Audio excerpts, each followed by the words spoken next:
And how would you define trauma, that people's possibly previous kind of perception of that is it's a big life event has happened and there's major personal trauma, but I suspect we've moved beyond that as our understanding of trauma. How would you define trauma?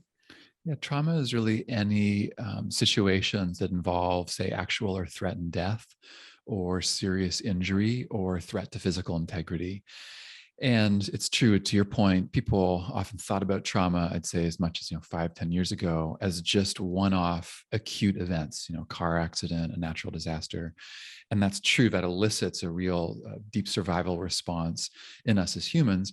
And then I'd say over the past 10, 15 years, people have really started to unpack the impacts of, say, developmental trauma, so childhood neglect or abuse, different ways that we can experience significant threat and that it has traumatic impacts.